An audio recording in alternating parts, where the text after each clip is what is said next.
Good afternoon, it's Jason here with the ABC of stress management. Today we are looking at the letter N, and N stands for neurochemicals.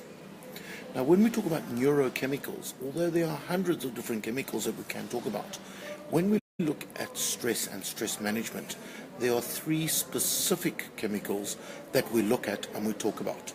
And the first one I want to mention is one that everybody knows about, and that is adrenaline. What is adrenaline? Adrenaline is a chemical that gives you a surge of energy. And as we all should know, it's what prepares us for something called fight or flight. It gives us that energy that we can then use as a boost for ourselves. That is the first chemical that we look at when we talk about neurochemicals when it comes to stress management. The second chemical that we look at, and please excuse my pronunciation, it's one of those, for me, tongue twister words, is called norepinephrine. And norepinephrine is a very interesting chemical. It's a chemical that is always coming together with adrenaline. In fact, a lot of people think that it's a part of adrenaline. But what that does is it helps create a stronger level of alertness within us. It helps us to psych up our senses, our sense of sight, our sense of hearing, to work together with our physical body, which is what the adrenaline is all about and helps us create. And then the third chemical that I want to talk about, which is the one that I find really, really interesting when it comes to stress management, is a chemical called cortisol. Now, cortisol often gets the nickname of the stress chemical. And what is cortisol? Cortisol is produced from the adrenal glands, and it's a much slower release chemical than the other two. And it is all about getting us ready and getting us prepared and getting us focused. So what happens is that all of the others, within a few seconds, we're there, we're psyched up, we're ready for it. Whereas cortisol takes a lot longer to get into our system and into our blood, because it comes from a multi-step process of releasing that involves all other hormones within our system as well. So there's a part of our brain called the amygdala. Sorry, struggling with my words. My apologies. Okay, and that has to recognize that there is a threat. And when that recognizes that there is a threat, then it sends a message to a certain part of the brain called the hypothalamus.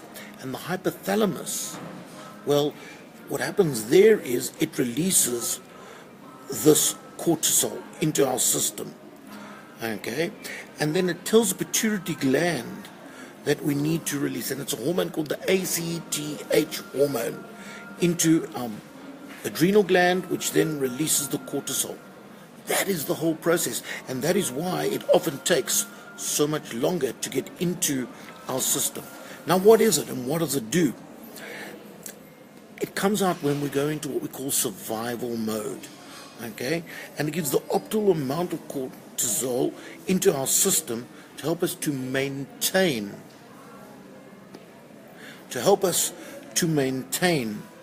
a fluid balance within our system and with our blood pressure and all of the crucial parts of our body.